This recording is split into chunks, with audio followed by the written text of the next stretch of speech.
Pai, e do Filho, e do Espírito Santo. Amém.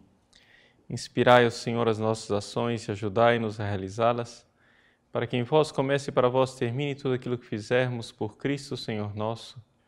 Amém.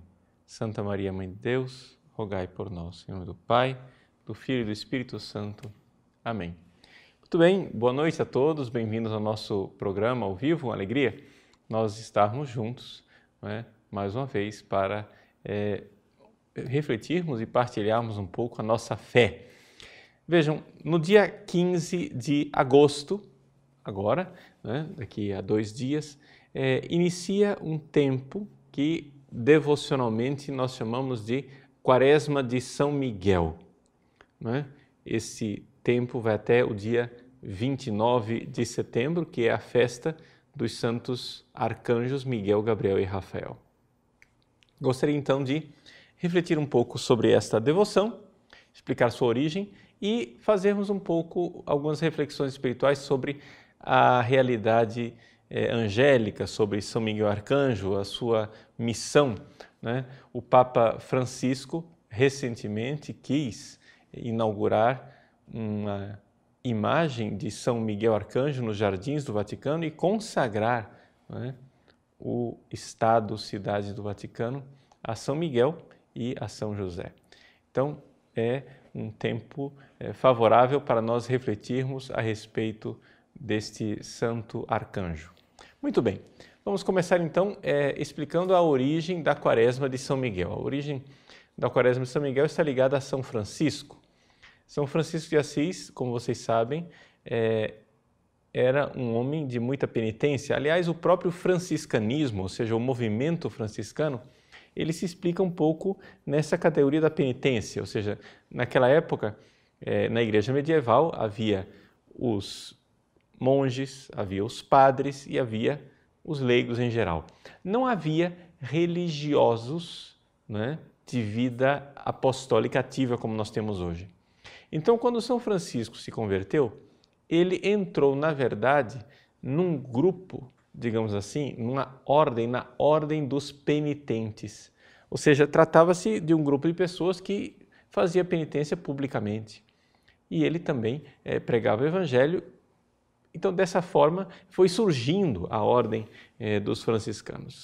São Francisco, então, era um homem de grande penitência. E ele fazia vários períodos de penitência durante o ano. Um dos períodos de penitência que ele realizava era do dia 15 de agosto, festa da Assunção de Nossa Senhora, até o dia 29 de setembro, porque ali se realizava essa chamada Quaresma de São Miguel. Era um período a mais de penitência em honra de São Miguel Arcanjo. Aliás, é interessante nós recordarmos que foi durante a Quaresma de São Miguel que São Francisco recebeu, já no fim da sua vida, as chagas que ele tinha. Ele era marcado com as chagas de Cristo crucificado. Pois bem, como é então que se vive esta Quaresma de São Miguel? Primeira coisa, você deve notar que são 46 dias. Vá ao calendário e você contando do dia 15 de agosto ao dia 29 de setembro, são 46 dias. Mas, no meio desses 46 dias, existem também 6 domingos. Então, na realidade, não entra dentro da Quaresma de São Miguel os domingos, que podem ser considerados, digamos assim, tempos de um pequeno parênteses daquela penitência que está sendo feita da Quaresma de São Miguel. O que é necessário para viver a Quaresma de São Miguel? Nós temos aqui o devocionário a São Miguel Arcanjo, que é publicado pela Canção Nova. Na página 73, quem tem o devocionário vai encontrar a seguinte explicação. A Quaresma em honra a São Miguel Arcanjo inicia no dia 15 de agosto e termina no dia 29 de setembro, com a festa de São Miguel. Então, o que é que se aconselha? Se aconselha que em casa haja um altar para São Miguel, ou seja, uma pequena imagem de São Miguel, quem sabe uma estátua de São Miguel, se for oportuno, mas isso não é necessário para a validade da quaresma, só é uma questão de expressar a devoção, não é? Você então leva uma vela para que o padre abençoe. Com esta vela benta, você acende a vela na frente da imagem de São Miguel e você então faz suas orações. As orações aconselhadas, porque tudo isso daqui, gente, é liberdade dos filhos de Deus, são conselhos, não é? A oração que é aconselhada são duas orações básicas, não é?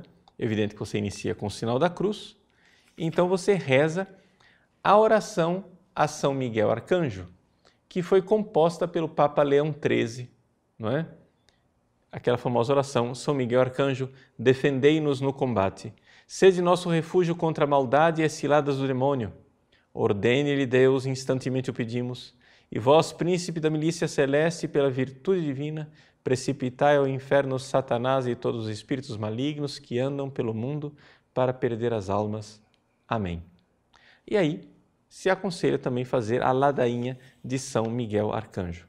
A ladainha de São Miguel Arcanjo vocês podem encontrar facilmente na internet o texto dessa ladainha. Existem outras orações também possíveis, não é? Como, por exemplo, o Rosário a São Miguel Arcanjo, que honra os 9 coros das milícias celestes, etc. Então, basicamente, isto é a Quaresma de São Miguel. Bom, expliquei, vamos então aqui devotamente, né, nos dispor a viver esse tempo de penitência. Por que é oportuno viver essa Quaresma de São Miguel? Por várias razões. A primeira delas, porque nós precisamos de penitência. A Quaresma litúrgica já ficou para trás. O próximo período de penitência que nós vamos ter é o Advento, né, que está razoavelmente longe. E nós vamos aí ficando, né, um pouco lerdos na nossa vida de penitência. Então, é um momento interessante, importante, bom, oportuno para você retomar a sua vida de penitência. Segunda coisa, a Quaresma de São Miguel é importante porque ela reaviva em nós, não é, a nossa devoção e o nosso relacionamento com os anjos. Por quê? Porque, de uma forma geral, a devoção e o nosso relacionamento com os anjos é uma coisa esquecida, né?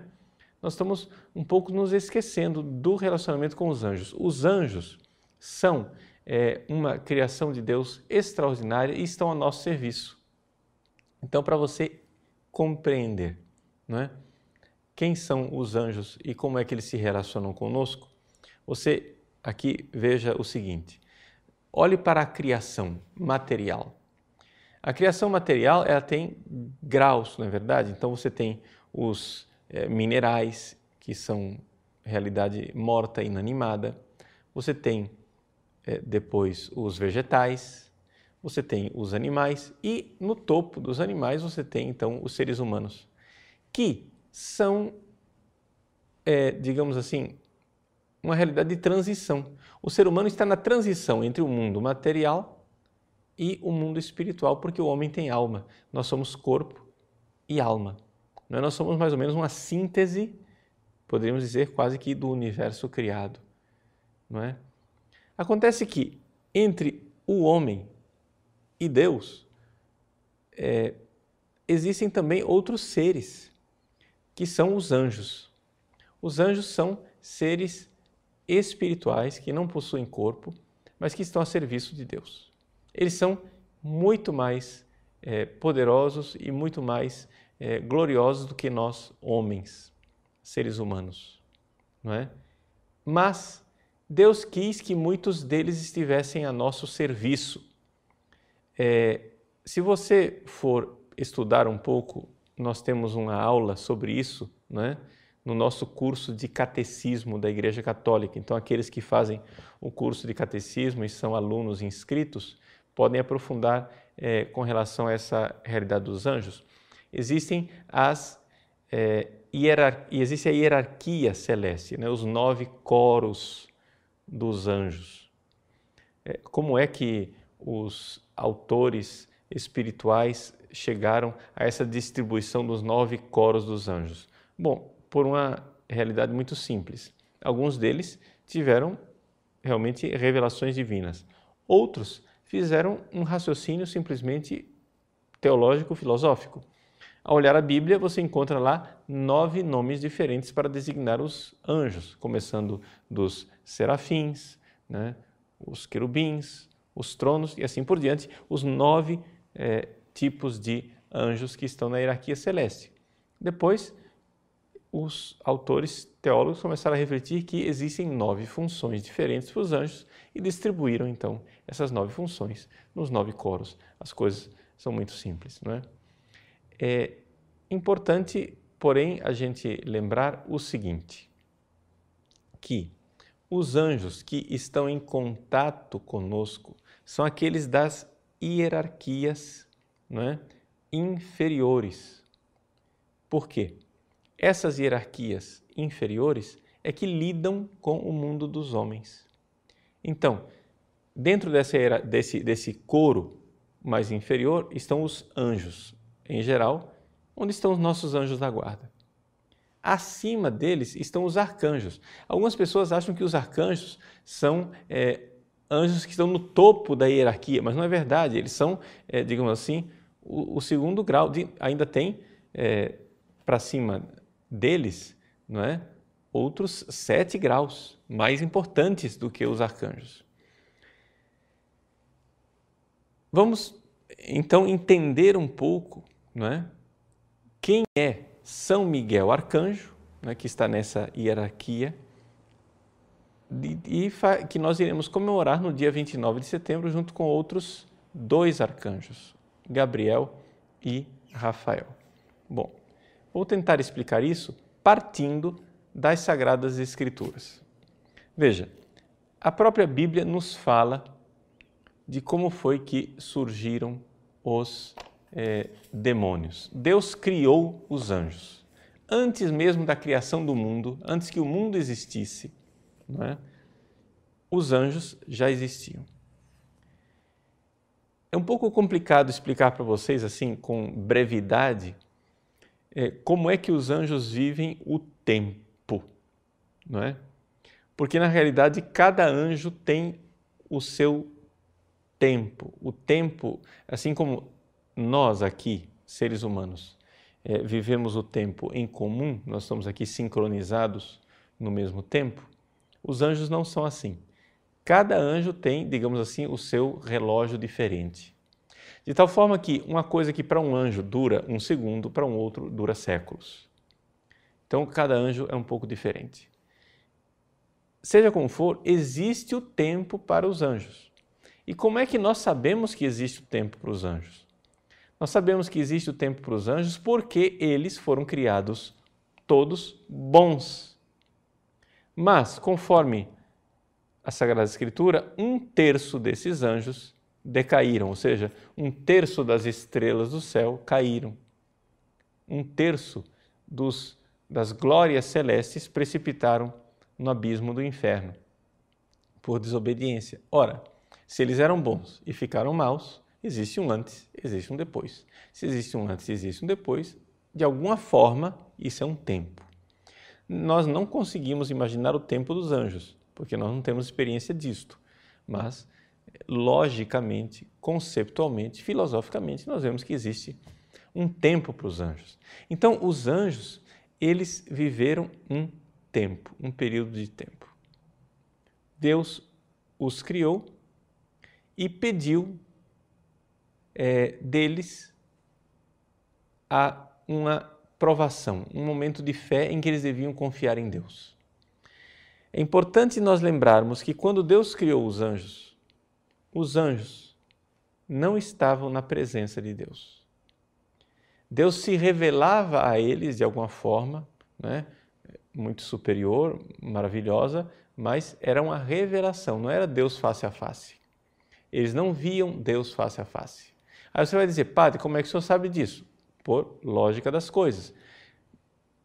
Ou seja, Deus, ele é uma verdade tão atraente que uma vez que você vê esta verdade, é como se você não tivesse mais escolha. Então, Deus criou os anjos longe da sua face, estavam na sua glória, estavam no céu, digamos assim, porém não viam Deus face a face, viam somente uma revelação de Deus. E Deus, então, pediu a estes anjos uma prova de amor. Você vai dizer, mas para que é que Deus inventou de provar os anjos? Por uma razão muito simples. Deus é amor e Ele quer ser amado. Deus quer filhos amorosos, Ele não quer fantoches, Ele não quer gente sem liberdade.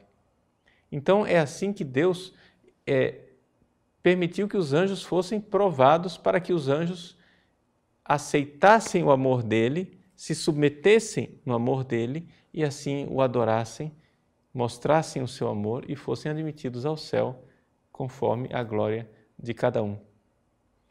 Então, vejam, foi assim que foi feita a coisa. Deus criou os anjos são miríades de miríades, ou seja, nós poderíamos dizer tranquilamente que trata-se de pelo menos de alguns trilhões de anjos. Você vai dizer, mas padre, tudo isso? Sim, mas veja, se as partículas materiais são tão abundantes, não é? Se nós olhamos para esse universo material, que é uma coisa tão inferior aos anjos, e o universo é tão vasto, imagine o universo dos anjos, tem que ser muito maior ainda. Então, os anjos são né? Miríades e miríades, trilhões e trilhões de anjos. Bom, estes anjos foram criados e eles foram criados numa hierarquia. Por quê? Porque nem todos tinham a mesma inteligência, nem todos tinham os mesmos dons. Deus não cria as coisas iguais, não é? Então, no topo dessa hierarquia, havia um anjo muito glorioso, inteligente, belo, maravilhoso, chamado Lúcifer, não é? E abaixo dele, os outros anjos, conforme a hierarquia dos coros celestes. Muito bem. Deus, então, fez Lúcifer e fez Lúcifer extraordinariamente maravilhoso. Deus realmente, digamos assim, não se poupou. Deus foi muito, muito, muito, muito pródigo, muito generoso com Lúcifer. E fez Lúcifer um ser extraordinário de beleza e de inteligência. E então Deus foi e se revelou a estes anjos e pediu a eles algumas provas de amor. Como que nós sabemos quais eram essas provas de amor? Nós sabemos quais são essas provas de amor por várias razões, por tradição, mas também pelo próprio ministério dos exorcistas. Por quê?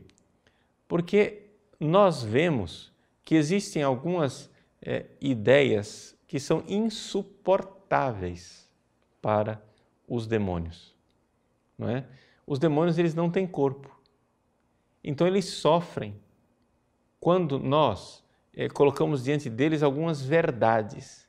É a verdade, são ideias, verdades que atingem o demônio e ele sente aquilo insuportável.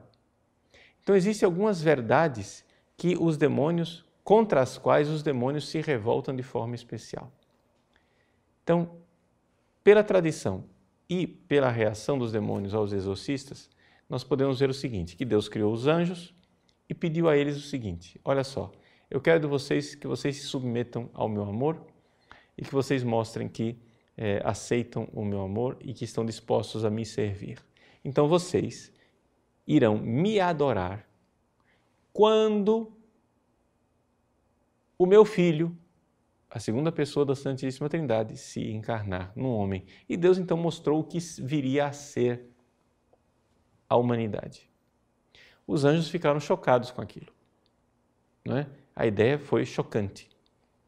Eles, seres luminosos e gloriosos, agora têm que adorar Deus numa criaturinha desprezível como é o ser humano.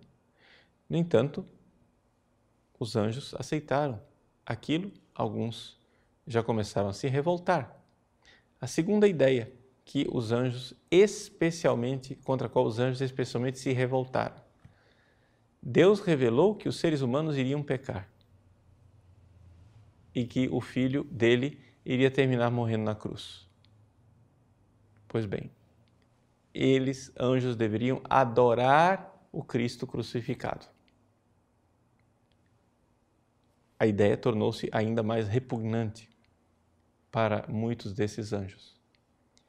E finalmente Deus revelou uma terceira realidade, que eles, os anjos, não seriam das criaturas de Deus a mais gloriosa, mas haveria uma mulher, através da qual o Filho de Deus iria nascer no mundo, que seria a rainha dos anjos, à qual os anjos todos deveriam servir, porque ela estaria acima de todos os anjos.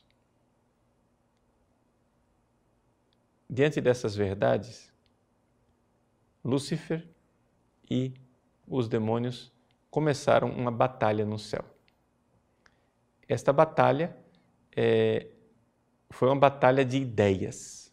Ele começou a tentar persuadir, para vocês entenderem batalha de ideias, vamos usar a palavra pregação, né? Ou seja, começou a pregação dos anjos fiéis a Deus e os anjos que estavam sendo tentados para pecar e para se revoltar contra Deus.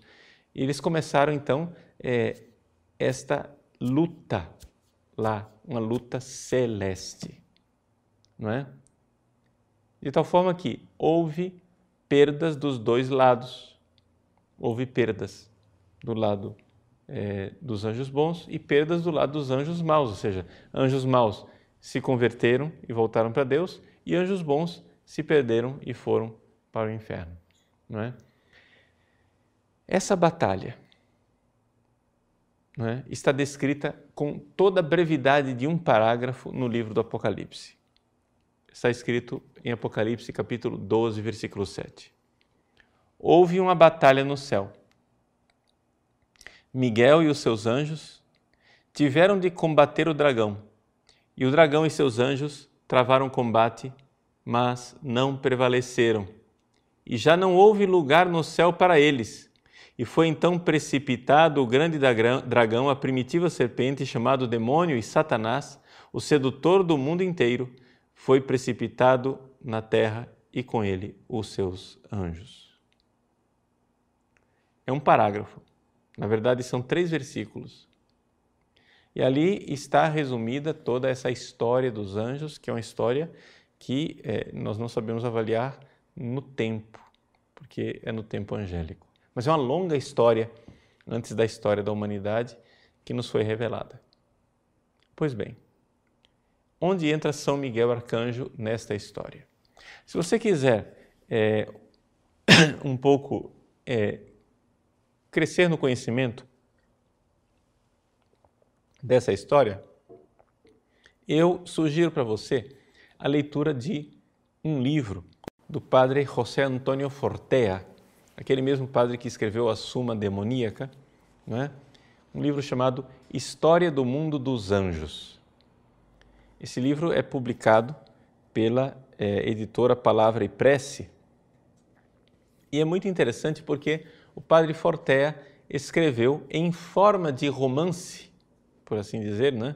Em forma de narrativa, como se um anjo estivesse contando para nós tudo o que aconteceu com os anjos. É uma obra literária que nós não devemos levar ao pé da letra, mas é uma obra literária que tem uma teologia por trás, não é? Então, o padre Fortea, como teólogo, não é, elaborou essa obra literária, narrativa, fácil de se ler e que é muito interessante, não é? É uma leitura muito agradável, o livro é bastante breve, são 140 páginas, então o livro é pequenininho, né? E eu só gostaria de ler para vocês a página 63, em que o padre Fortea explica de forma magistral por que é que São Miguel, que não é o maior dos anjos, é o príncipe da milícia celeste. As pessoas não entendem isso. Ou seja, existe uma hierarquia de 9 coros angélicos. E aí, de repente, lá no céu, para lutar contra Satanás, contra Lúcifer, que era o maior de todos os anjos, ou seja, o dragão, Deus escolhe um anjo pequenininho, o arcanjo Miguel. Por que que Miguel é o príncipe das milícias celestes? Né? Ou seja, ele está no penúltimo grau da hierarquia celeste, é como se ele fosse ele não era soldado raso, mas era cabo, digamos assim. Né? Ou seja, não era nem sargento, era cabo. Então, por que é que São Miguel Arcanjo foi escolhido? Eu vou ler para vocês porque é muito interessante. Dentre os anjos fiéis a Deus, no meio de todas estas lutas, houve um que se destacou. Não se tratava de um anjo superior, mas o seu amor era superior. Gente, essa frase é de ouro. Isso explica tudo de São Miguel. Ele não era superior, mas o seu amor era superior. Foi ele quem manteve mais viva a chama da fidelidade nos piores momentos da batalha. Quando tudo estava escuro, parecia que a metade dos anjos ia se rebelar. Foi destacado no bem e a sua fé iluminou a muitos. Foi ele quem, no momento mais escuro, na hora mais terrível, no qual as multidões começaram a duvidar, multidões de anjos aqui, nós estamos falando de trilhões de anjos, não é? No meio do inicial silêncio geral, ou seja, só para colocar o contexto para vocês, né? O Padre Forté, ele faz a narrativa de Deus revelando os segredos. Ele vai e revela que Deus vai se encarnar no Verbo, o Verbo vai se encarnar em Jesus. Os anjos ficam chocados. Depois, que ele vai ser crucificado, ficam mais chocados ainda. E que a rainha dos anjos vai ser a Virgem Maria, eles ficam mais chocados ainda. Aí começa a luta geral, tenebrosa, né? E quando Lúcifer finalmente coloca os seus argumentos e todo mundo fica chocado, né? Lúcifer diz que Deus não pode ser amoroso, né? Isso que Deus está exigindo é um absurdo, isso que Deus está pedindo é o fim da picada. E blasfemou contra Deus. Quando Lúcifer blasfemou contra Deus e todos ficaram chocados, naquele silêncio em que Lúcifer dizia: vocês são tolos, vocês estão seguindo essa lógica louca dele, daqui a pouco ele vai querer que nós o adoremos numa vaca, não é? É absurdo isso que Deus está exigindo de nós, Deus está nos humilhando, sejam livres, nós precisamos ser livres. Muito bem, quando Lúcifer apresentou seus argumentos e houve um silêncio geral, nesse silêncio geral, Miguel, que não era um anjo superior, mas era superior no amor, o seu amor era superior, no silêncio geral, ele gritou: quem como Deus? Em hebraico, Mi-Ha-El. El é Deus. Né? Mi é quem, Ha como, quem como Deus. Quem é como Deus? Quis ut Deus, se diz em latim. Né? Quem é tão grande como Deus? Quem somos nós para julgar o seu amor? O seu amor pode não entrar na nossa inteligência, pode ser que nós possamos não perceber o seu amor, mas quem somos nós para julgar? É uma palavra de verdade, é uma palavra de humildade, a humildade de São Miguel. Né? Então, aquela espada de São Miguel é a espada da verdade que cravou no coração de Lúcifer, mas é também a espada da humildade de quem se coloca no seu lugar e adora Deus. O Padre Fortea continua: foi assim que ficou o seu nome, Micael, Miguel, o lutador infatigável e invencível. Miguel continuava a se destacar como guerreiro. A luz do seu veemente amor iluminou a muitos anjos que estavam confusos. O seu amor arrebatador derrubou a muitos que lutavam em favor do erro. Inclusive, aqueles que combatiam com Lúcifer reconheciam que nenhum dardo envenenado com suas razões podia penetrar a couraça de sua fé inquebrantável. Ou seja, a gente faz a imagem de São Miguel Arcanjo com a couraça da fé. Ou seja, ele crê no amor de Deus e nenhuma tentação demoníaca, nenhuma palavra mentirosa do demônio penetra nessa couraça. No meio da dúvida, ele foi imbatível. Ele é representado com uma couraça, mas ele não portava nenhuma couraça material. Tratava-se de uma couraça espiritual impenetrável às seduções lançadas pelos iníquos. A única arma dele era a espada da fé, a espada da verdade sobre Deus. Aqui vem outra dessas frases extraordinárias do Padre Fortea. Olha que beleza. Miguel conhecia melhor a Deus que os inteligentes, porque amava mais. Vejam que coisa. Lúcifer era muito mais inteligente do que Miguel. Mas Miguel conhecia muito mais a Deus, porque amava mais. O amor que nos faz conhecer Deus. Vejam que coisa linda. Que coisa extraordinária. O amor é que nos faz conhecer. Se você quer conhecer uma pessoa, você precisa amá-la primeiro. Se você quer conhecer Deus, você precisa amá-lo primeiro. Então, se você tem momentos de dúvida de fé, meu filho, deixa eu dizer para você com toda clareza. Não fique querendo que Deus prove para você que Ele é amor para depois crer nele. Não. Ame, adore, se humilhe diante dele com um amor imenso e então você o conhecerá e terá uma fé inquebrantável. O amor nos dá o conhecimento, não é? Então, veja, olhe para a cruz de Cristo e adore o amor que salvou você. Foi por você que Ele amou. Foi por você. Olhe para aquela cruz e creia que aquilo é amor por você. Que Jesus, naquela hora, pensava em você. Não pensava na humanidade de forma genérica, não. Por quê? Porque, embora Ele fosse humano, Ele é Deus que se fez homem. E embora fosse uma alma humana, Deus deu àquela alma humana um poder extraordinário para poder cumprir sua missão. E a missão de Cristo era amar a cada um de nós. Portanto, Cristo na cruz pensava em mim, em você, pessoalmente. Ele amou você pessoalmente. Você com sua história, com seu nome, com seus pecados, com suas misérias. Ele olhou para a minha história de vida. Eu, Padre Paulo Ricardo, traidor, sem vergonha, pecador, miserável. Ele olhou para mim e me amou pessoalmente. Na cruz. Ame de volta. Creia neste amor e ame de volta. Ame de volta e você conhecerá a Deus, muito mais do que tudo.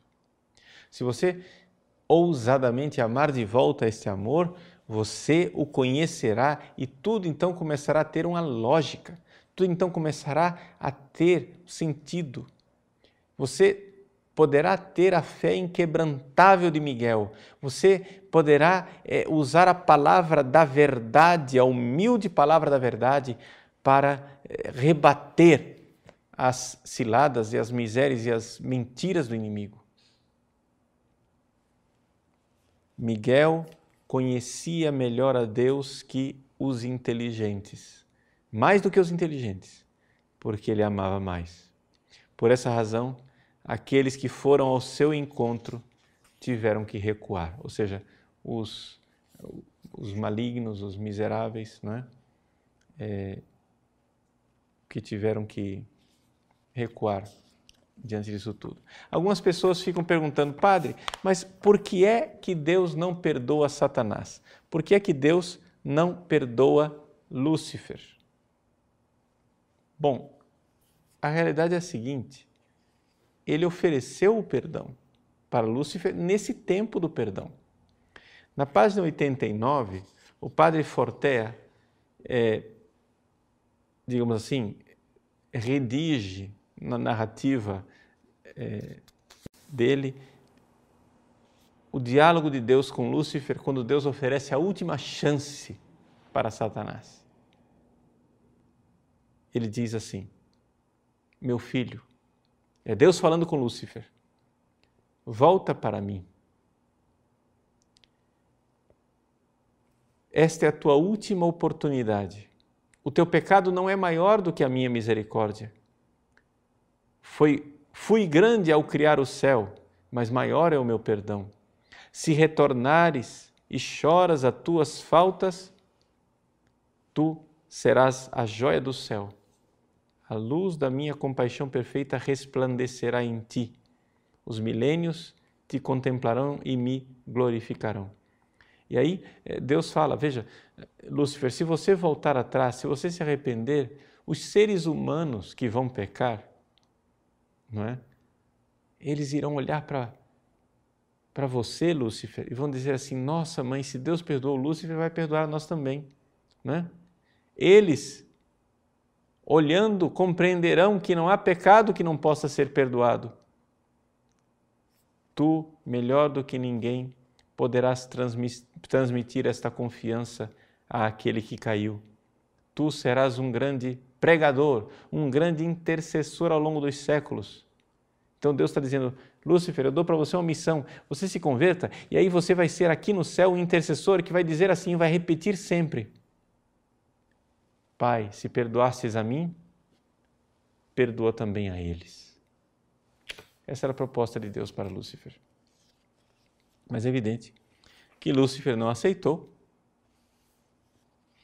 Disse, non serviam, não servirei, jamais me ajoelharei diante deste homem nascido de uma mulher, Jesus. Então, nesse momento, diz o padre Fortea, que o dragão ameaçou em se lançar de novo em direção ao mundo angélico, Miguel, o arcanjo, desembaiou a espada e a mostrou a ele. E Satã deu um sorriso irônico e, com um gesto de desprezo, deu um impulso para se jogar em direção das nuvens dos anjos. E Miguel, sem duvidar, e com um gesto instantâneo, cravou-lhe a espada no coração. A verdade enterrada no próprio coração do diabo teve um efeito fulminante. O imenso dragão ficou como com seus pés colados ao chão, como se não pudesse levantá-los 1 milímetro. E aí então, Miguel então expulsa Satanás do céu. É somente uma forma romanceada, digamos assim, de expressar num livro inteiro aquilo que a meditação teológica dos séculos da igreja e da tradição, né, nos revela a respeito do mundo angélico e que está aqui num pequeno parágrafo do Apocalipse, né, de São João. Então, vejam, por que é importante nós vivermos essa quaresma de São Miguel? Primeiro, porque a penitência é importante por causa dos nossos numerosos e graves pecados. E segundo, porque nós precisamos ter um relacionamento com os nossos anjos da guarda, ter um relacionamento com São Miguel Arcanjo, que é o anjo da guarda da igreja, principalmente nesse momento em que a igreja vive atribulada, nesse momento de crise, né, em que a igreja tanto precisa da palavra da verdade, da ortodoxia e da humildade de São Miguel para servir a Deus. Então, aumentar a nossa devoção para com São Miguel, sabendo, tendo ele como modelo, com esta fé, essa couraça da fé inexpugnável e essa espada da verdade. Nós, protegidos por ele, podemos servir a Deus também nessa nossa luta. Porque a vida do homem na terra é uma luta. Essa luta que terminou lá no céu, ela continua aqui, não é? Porque nós Ou seja, para os anjos não há mais mudança. Os que estão salvos, os que estão perdidos. Mas para nós a luta continua. Nós temos ainda a nossa alma em perigo e nós podemos ouvir uma palavra da verdade ou podemos ouvir a palavra da mentira. Precisamos da ajuda dos anjos. Deus quer nos ajudar através dos nossos santos anjos. Vamos fazer um pequeno intervalo. Nós voltamos daqui a pouco para responder algumas dúvidas ou perguntas que você possa ter com relação a toda essa questão teológica que nós estamos expondo. Até já.